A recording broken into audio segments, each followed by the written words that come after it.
Hi hello ನಮಸ್ಕಾರ. ನೀವು ನೋಡ್ತಾ ಇದ್ದೀರಾ ಕ್ರಿಕೆಟ್ ಯೂಟ್ಯೂಬ್ ಚಾನಲ್. ಇವತ್ತಿನ ವಿಷಯ ಏನಪ್ಪಾ ಅಂದ್ರೆ, ಈಗ ನೀರಜ್ ನರಬಲ್ ಅವರು ಒಲಿಂಪಿಕ್ಸ್ ನಲ್ಲಿ ಈಗ ಗೋಲ್ಡ್ ಮೆಡಲ್ ಅನ್ನ ವಶಪಡಿಸಿಕೊಳ್ಳೋದಕ್ಕೆ ಕಾಯ್ತಾ ಇದ್ದಾರೆ ಅಂತ ಹೇಳ್ಬೋದು. ಮತ್ತೆ ಇದು ಕೂಡ ಇತಿಹಾಸದಲ್ಲಿ ಈಗ ಫಸ್ಟ್ ಟೈಮ್ ಅವರಿಗೆ ಗೋಲ್ಡ್ ಮೆಡಲ್ ಕೂಡ ಒಲಿಂಪಿಕ್ಸ್ ನಲ್ಲಿ ಬರ್ತಾ ಇರೋದು ಅಂತ ಹೇಳ್ಬೋದು. ಮತ್ತೆ ಟೀಮ್ ಇಂಡಿಯಾಗೂ ಕೂಡ ಇದು ಒಳ್ಳೆ ಸುದ್ದಿ ಅಂತ ಹೇಳ್ಬೋದು. ಮತ್ತೆ ಇವರು ಕೂಡ ಈಗ ಇತಿಹಾಸ ಸೃಷ್ಟಿ ಮಾಡೋದಕ್ಕೆ ಆ, ಸಜ್ಜಾಗಿದ್ದಾರೆ ಅಂತ ಹೇಳ್ಬೋದು. ಮತ್ತೆ ಮತ್ತೆ ನೀರಜ್ ಚೋಪ್ರಾ ಅವರು ಕೂಡ ಈಗ 89.34 ಮೀಟರ್ ಎಸೆದಿದ್ದಾರೆ ಅಂತ ಹೇಳ್ಬೋದು. ಅದು ಕೂಡ ಅವರ ಫಸ್ಟ್ ಥ್ರೋ ನಲ್ಲಿ ಎಸೆದಿದ್ದಾರೆ.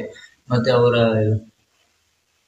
ಬೀಸ್ಟ್ ಮೋಡ್ ಕೂಡ ಈಗ ಅರೈವಲ್ ಆಗಿದೆ ಅಂತ ಹೇಳ್ಬೋದು. ಮತ್ತೆ ಇದು ಕೂಡ ಈಗ ಟೀಮ್ ಇಂಡಿಯಾ ಕಡೆ ನೋಡಿದರೆ ಇದು ಕೂಡ ರೆಕಾರ್ಡ್ ಆಗುವಂತ ಸಾಧ್ಯತೆ ಕೂಡ ಇದೆ. ಮತ್ತೆ ಇವರಿನ ಫೈನಲ್ ಕೂಡ ಪ್ರವೇಶ ಮಾಡುವಂತ ಸಾಧ್ಯತೆ ಇದ್ದು, ಅದು ಕೂಡ ಇತಿಹಾಸ ನಿರ್ಮಿಸುವುದು ತುಂಬಾ ಸುಲಭ ಆಗಿರುತ್ತೆ ಅಂತ ಹೇಳ್ಬೋದು ಮತ್ತೆ ಇವರಿಗೆ. ಮತ್ತೆ ಹೈಯೆಸ್ಟ್ ಅಂತ ನೋಡಿದರೆ 88 ಮೀಟರ್ ಇತ್ತು. ಮತ್ತೆ ಇವರು 89 ಮೀಟರ್ ಇತ್ತು. ಈಗ ರೆಕಾರ್ಡ್ ಕೂಡ ಬ್ರೇಕ್ ಮಾಡಿದ್ದಾರೆ ಅಂತ ಹೇಳ್ಬೋದು. ಇದು ಕೂಡ ಈಗ ನೆಕ್ಸ್ಟ್ ಅವರು ಪದಕ ಮೆಡಲ್ ಇವೆಂಟ್ ಗಳಿಗೆ ಹೋಗಿ ಅದ್ರಲ್ಲಿ ಕೂಡ ಭಾಗವಹಿಸಿ ಗೋಲ್ಡ್ ಮೆಡಲ್ ಕೂಡ ಪಡ್ಕೊಳ್ಳುವಂತ ಸಾಧ್ಯತೆ ಕೂಡ ಹೆಚ್ಚಾಗಿದೆ ಅಂತ ಹೇಳ್ಬೋದು. ಮತ್ತೆ ಈ ವಿಡಿಯೋ ನಿಮಗೆ ಇಷ್ಟ ಆದರೆ ಲೈಕ್ ಮಾಡಿ, ಶೇರ್ ಮಾಡಿ, ಸಬ್ಸ್ಕ್ರೈಬ್ ಮಾಡಿ.